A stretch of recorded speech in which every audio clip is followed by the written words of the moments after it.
वाटणी हलकी दिली मान्य आहे. कौरव पांडवांचं युद्ध होत असताना सगळीच्या पांडवांची मुलं जाळण्याचा प्रयत्न केला. आपल्या सर्वांना माहित आहे शेवटच्या क्षणापर्यंत पांडवांच्या जीवनामध्ये एवढा वनवास लाक्षागृहातली लेकरं जाळून मारण्याचा प्रयत्न केली. कसा तरी एक वंश टिकला होता, तो म्हणजे अभिमन्यूचा.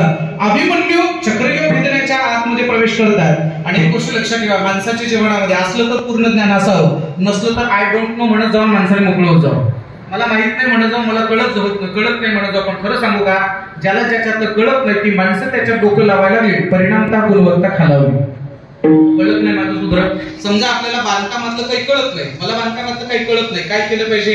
एखादा शिकलेला चांगला इंजिनियर आणला पाहिजे, त्याच्यानुसार किती MM चा गज, किती बांधी, किती लांब टिकन, हे सगळं कळलं पाहिजे. त्याच्यात आपण कशाला डोकं लावायचं? बरोबर का? कशाला डोकं लावायचं? मृदंग कमी झालाय का उंच झाला हे सुंदर महाराज असताना मी कशाला डोकं लावू?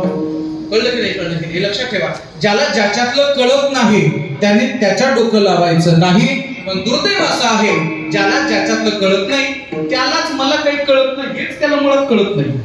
कळलं ना? आणि जर मला काही कळत नाही हे जेव्हा कळायला लागेल त्यावेळेला बेसुरात आरडणारी माणसं कमीत कमी गप्प तरी बसतील.